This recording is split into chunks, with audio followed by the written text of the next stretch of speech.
Greetings, everyone. Grand day. How are you guys doing?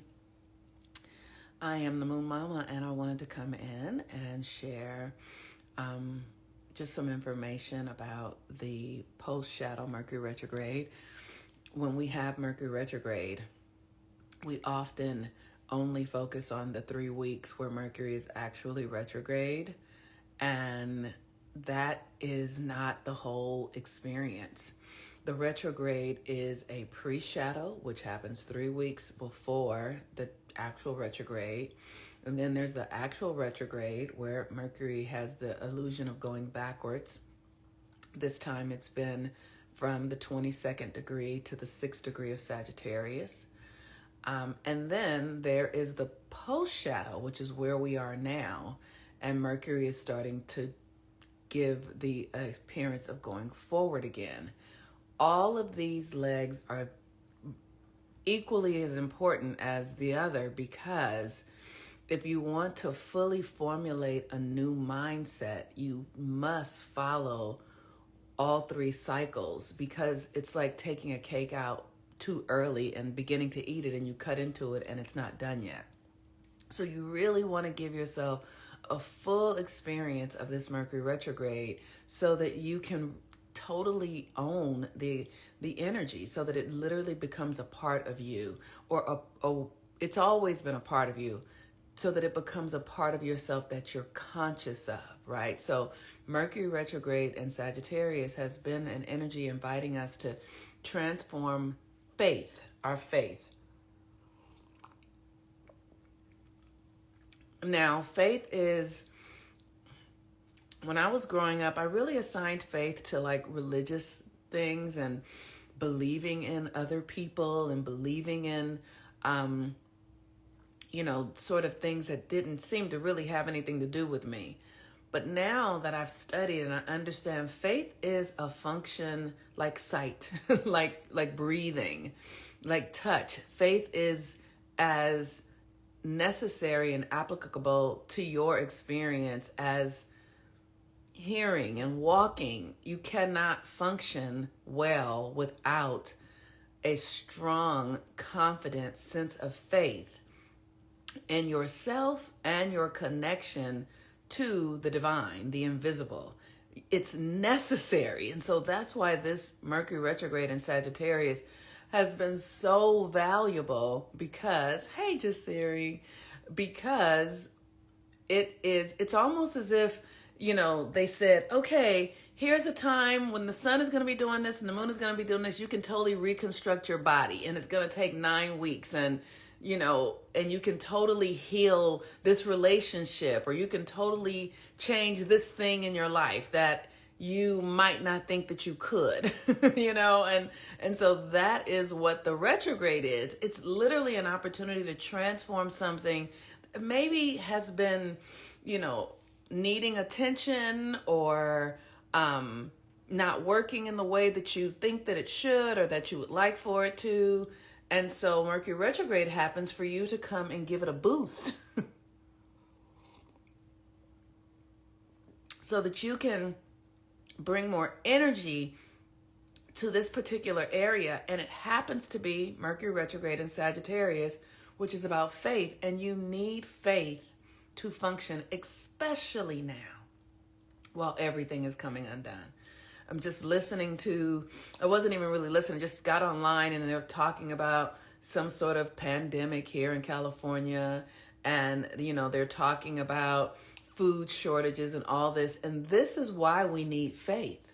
We need to know that we are connected to something greater than us that is guiding us through a very chaotic world into what is our own frequency. Now, if you haven't cultivated your own frequency and your connection to the divine or the Most High within you, not externally, because there is no Most High externally, the Most High is inside. If you've not cultivated that, then you will find yourself in situations and circumstances that make you susceptible to the worldly experience. It's that thing. It says, be in the world, but not of it. And you need faith to be in the world and not of it. because you cannot trust what you see with your eyes. You can trust what you perceive with your internal guided system. And we have had Mercury retrograde in Sagittarius, which is the opportunity to update, upgrade, reframe, reconfigure faith, which you need now more than ever. So today, Mercury is now at the third time where it has gone to the 7th degree. Because remember I said it's a 3-week period going forward, then a 3-week period going back, and now we have a 3-week period that will last until January 2nd, where it's going forward again. And it had been at the 6th degree for several days, and now it has finally moved to the 7th degree. It actually moved into the 7th degree yesterday, and it's halfway through the 7th degree right now. The 7th degree is a degree that is ruled by Libra. And so this is about your faith in your relationships. Now, here's the thing. Nothing is what we were taught it was. Relationship is not about romance or the other person. Relationship is what energy are you putting out that then you're attracting back with another. That's the thing we've got to understand about relationship, is that the people in our life are mirroring some aspect of us to ourselves.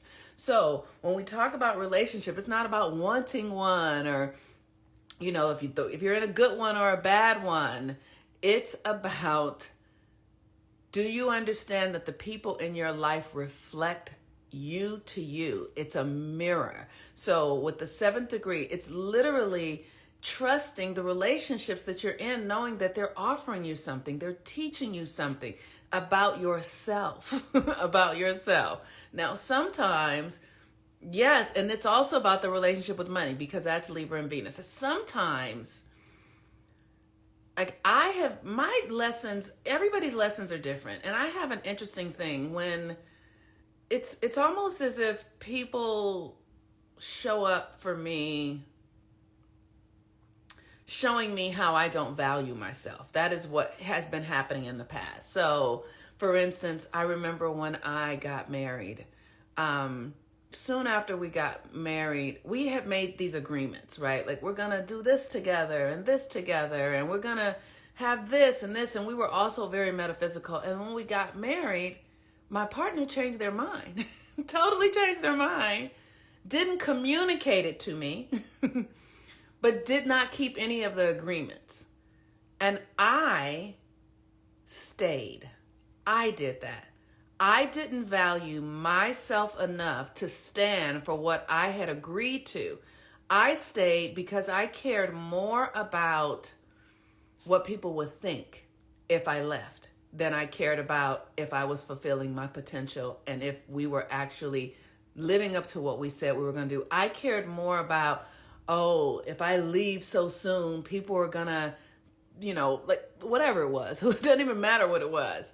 And so this is the energy what Libra is, right? You get to really look at your relationship with money, your relationship with how you show up to this 3D reality. Do you feel valuable? Do you feel valuable enough to stand for your needs and desires? Or do you collapse?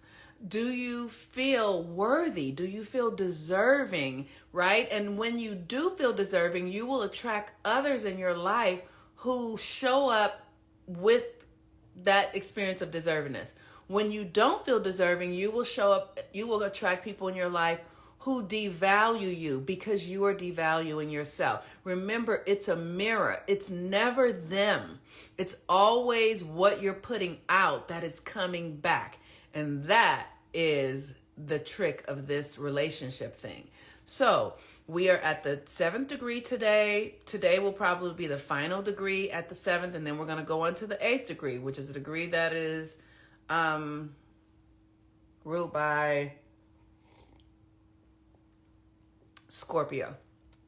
So, but while we're in the 7th degree today, do some meditation around who you are, loving yourself, knowing your value, understanding how deserving you are of all good things. And you are responsible for standing for your deservedness, not other people. I talk to clients often and they're like, they did that to me because you allowed them to do that to you. You set yourself up for that, right? So it's important that we are able to see how we create these experiences where we feel victimized, where we feel like someone has gotten over on us, where you're creating that from inside of yourself. Just the expectation that someone is going to treat you in a way that you want to be treated, that you're not treating yourself. Just the expectation is a scarcity mindset. And the thing is to be able to catch yourself in the act of that, catch yourself doing that, because Mercury in Sagittarius is about the truth. Tell yourself the truth. Do not lie to yourself. Do not pretend to yourself. Do not deflect. Literally tell yourself the truth. I've recently been having a conversation with someone that I was in about a year ago, that I was in that was a lover of mine, let's say it that way. And I got to a point in the relationship where I was going through so much of my own internal stuff that had nothing to do with them at all, really had nothing to do with them. But because it was overflowing into that, because I was healing my own value system. I was healing how I showed up in relationships, expecting that people would meet my needs without me communicating my needs, not even knowing what I need. I was working on healing that stuff. And so it was impacting the relationship. And so at some point, I just, I wasn't sure how to communicate. But here, let me say this. Now I'm looking back. From where I am, I'm looking back. While I was in it, I wasn't clear. But now that some time has passed, what I'm so clear about is that I have been the type of person who's really like, I don't want to make waves. I'm like, okay, well, if this is okay for me. I'm a Virgo. Like, we know how to make do. Like, there is something so powerful about being a Virgo and knowing how to make do. But then there's the handicap of that, is that your needs, like are you really making do, or are you just sacrificing yourself? So having the courage to take responsibility for the choice that I was making to sacrifice my own needs. I can't make it be that person's responsibility. I have to understand that I wasn't honoring my own needs. So if I wasn't honoring it, then how could I expect them to honor it? And that is the trick here. And I had another experience in a relationship this year where I saw something that as women, we do this thing. And if you guys are as women, and I also have a Pisces rising, so maybe it's something that Pisces risings do. When I'm with my girlfriends, when they say something, we just agree and we lock in, and it can be agreement about our children or our partners, and and so I have done a lot of those. Girl, yep, girl, right, and all of those are energetic agreements that would lock me into an experience that I had unconsciously agreed to. And so I was in this friendship where I started recognizing that I was not going to agree anymore. I was just going to listen. I was just going to listen. And then if I had any feedback or a question, I would offer it. But listening without agreeing was something I didn't even fucking know how to do as a woman. There was just this collapse of like, we are one and we function as one. And so when I stopped doing that in this friendship, I realized that I really didn't have much in common with that person.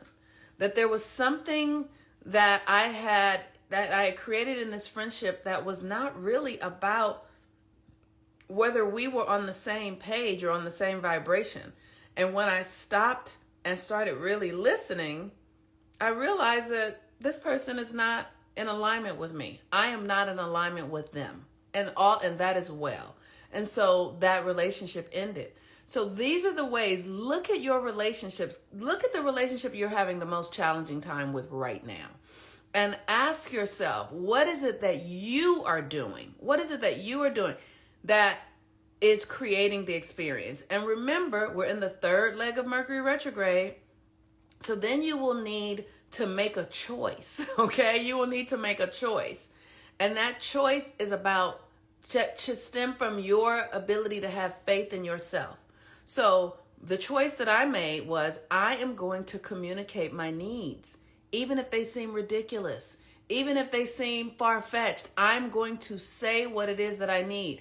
I'm not expecting that person to meet my need. I'm expecting me to show up and communicate and stand for what I need.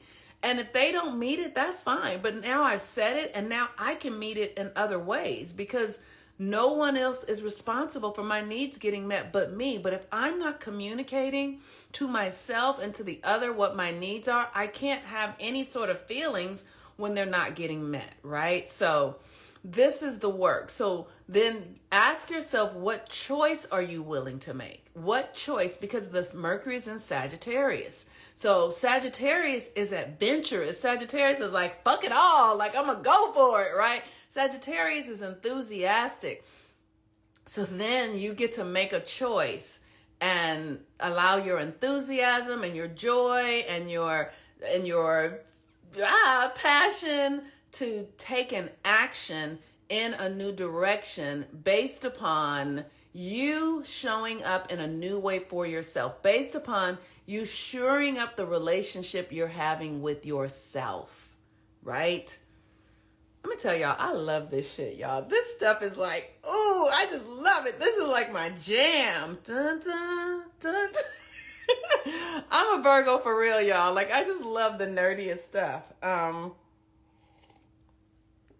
But it's so rich because this is the stuff that people pay thousands of dollars and spend years in therapy for, that can be cleaned up in a 9-week period. That can be totally cleaned up in a 9-week period. You can see yourself, you can examine yourself, and you can make a new choice. And when you do it, when the cosmos is doing it, when you make these choices and make these changes while the cosmos is doing it, then they stay. They don't just get washed away because you're in alignment with the cosmology. So with that, remember, Mars is also in retrograde, y'all. Mars is retrograde as well in Leo. So this means that our will, so Mercury is your mind, the story you tell, your perception, which governs this whole reality. Everything here is mental. But Mars is your physical body. Mars is your power to make things happen. And so it is this opportunity to really upgrade your will center, And if you guys want to work on this, I don't want to do an overlapping thing. I'm only talking about the Mars a little bit, and I don't know. Mars retrograde is going to go on until February. So I don't know that I'm going to be doing a lot more conversations about it. I might, because let me tell you, the days that I wasn't here, I love coming on and talking. Like, this is almost like sex for me, I got to say. Like, maybe because I'm celibate right now. But it feels very powerful for us to be in this conversation and for you guys to be thinking about it in a new way. And yes, therapists are amazing. And however, this type of work is different. It really is. And I studied to be a therapist, and I actually found that I think when I got this work, I realized that it was something else. And I've worked with people before who are seeing a therapist and me. And in 2 cases, they eventually stop seeing their therapist and they just are working with me. It's the astrology piece. Like, here's the thing. I think therapists should study astrology because you actually know what's going on with people. I worked with one client for 3 years before I was an astrologer. I did not know. I had no idea with astrology. I worked with one client for 3 years, and I could not crack the code. I could not do it. We talked and we talked and we talked, and it was great, and I loved it. but she wasn't moving. She wasn't shifting. I'm solution driven. Like, I'm here for a solution. If you're having a problem in your love life or in your body, we want a solution. We're not here to just talk about it. So for 3 years, we were just talking, and I couldn't. So finally I was like, honey, I love you and I really want the best for you. You should go and seek out someone else. When I finally got astrology and pulled up her chart, it was all there. She was a Cancer, all mother stuff, all memory, all, lineage stuff. That's the stuff you would never, as a therapist, the astrology helped me see it. My training as a therapist will support me in offering the information and the tools and practices and ways that would support someone. But without astrology, I would never have known that her eating disorders were really about her mother. You know what I mean? I would never have known that, and that was a pattern coming through her lineage. It's just a very interesting sort of thing. And therapy is great, and there are incredible therapists out there. And I think that it requires, if you're only trained in the Western model of, talking, I think that the Western medical system, education system is fraught with things that don't fully come, because it's all stolen. That's why it's all stolen. I feel like we only had Moo Mamas. Yes. And therapy is a Western idea that just wants to commodify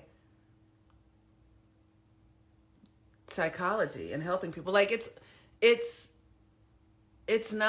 all stolen stuff. Like, as Black people, we did this in the church before we had therapists. We went to church, and our ministers were actually really trained. Like, what's going on now in the world is not the same, but there were deacons and people in the church who understood the practices and all that sort of stuff. So it's okay. It's all good. It's all great. So, but I had the pleasure to study, and I'm grateful that I did. And I've studied traditional things, and I've studied non-traditional things, and I use them both together. I really do. I use a little bit of talk therapy, but I use mostly rituals and practices to help people understand. Because here's what therapy is in the mind, and the mind can only regurgitate the past and focus on fear in the future. The mind, when you're focused on the mind, you're never going to get the result. You have to focus on the feeling.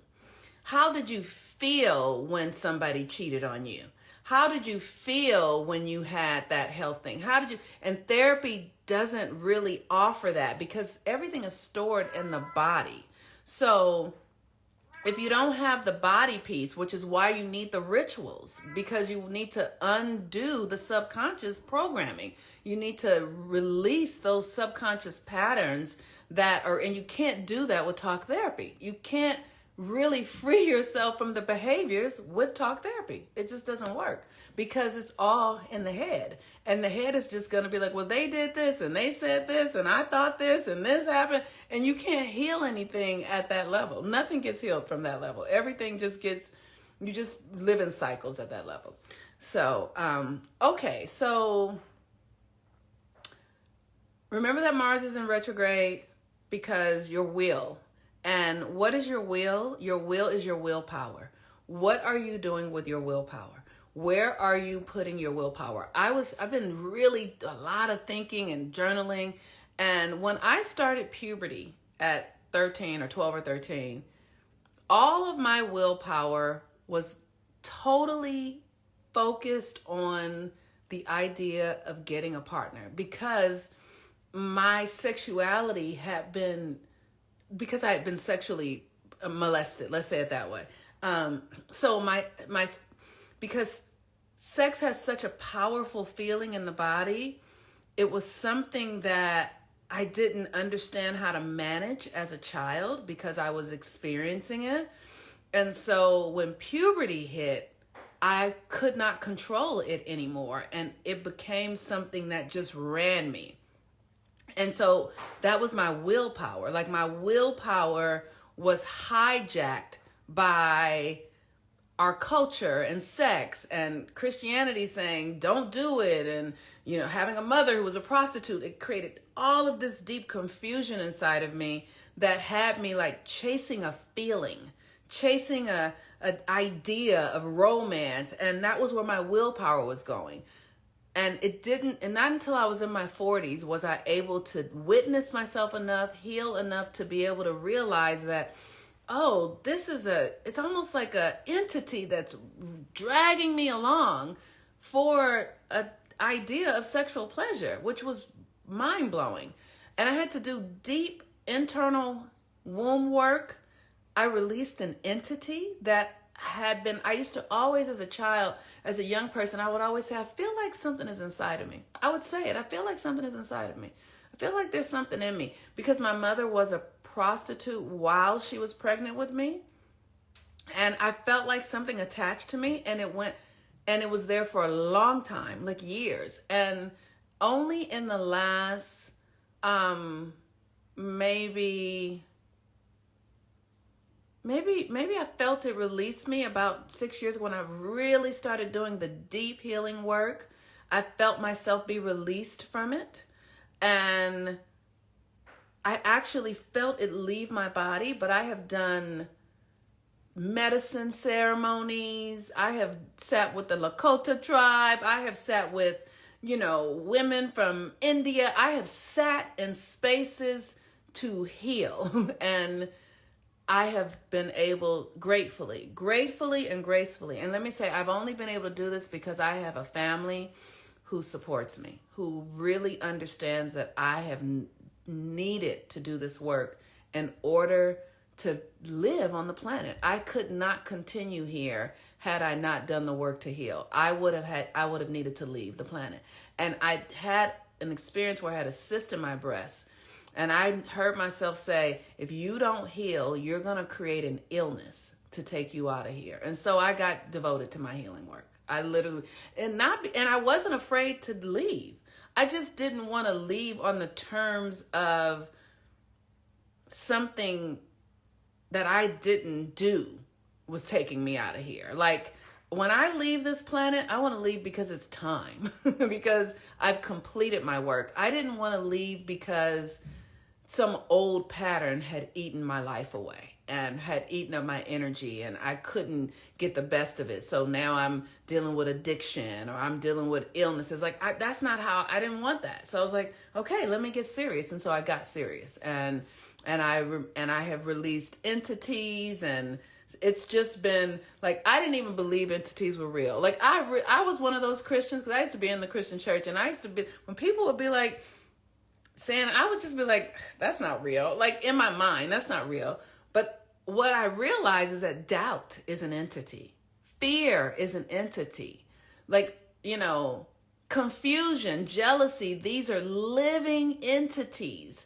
And the only way I could do the work to heal myself is to face it, to take responsibility for it, and then to do the work and the rituals that require for me to alchemize it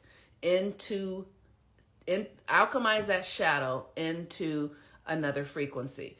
And a part of that work for me has been following the retrogrades, because when the retrogrades are happening, that's when the universe is doing it. So that's when I can do it, and it's going to stick. It's going to stay. It's not going to just get lost, right? It's not going to just be like, oh, I did that. And, like how we lose weight and we do all these things to lose weight, but then we gain the weight right back because we've not done the internal work. You have to do the internal work to hold the new energy. And that's what I'm talking about, doing the internal work to hold the energy. So with that, you all, if you guys need support, if you guys want coaching, you can look at my website at healwithmoonmama.com. I'd be happy to support y'all. Today is Thursday. It's a Jupiter day. We have a beautiful astrological thing happening today with Venus in a trine with Jupiter. Venus in Capricorn, Venus in Aquarius. Venus in Aquarius in a trine, which is a harmonious aspect to Jupiter. So the energy is very light and blessings, like Venus is feelings and senses and money and food and your sensuality, and Jupiter in Gemini is like the expansion of the mind. And so it's like creating a new story for your success, for your joy, for your happiness, for your for you living the life that you are meant to live. Today is a great day for that. So write stuff down and feel it, and allow yourself to feel good and create opportunities to feel good, to put on music that you like, cook food that you like, do things that are pleasurable. Like literally, it's like, what would bring me pleasure? What would feel pleasurable? And then take that action, because that will put the nail in this, in the new experience, so that it becomes a regular experience. All right, y'all. Peace and blessings. Bye-bye. Yes, new in Birth with Trust. Your dancing videos are so beautiful. They are so beautiful. You should do them all the time. Are you a dancer? Did you study dance? All right, y'all. Peace and blessings. Bye-bye.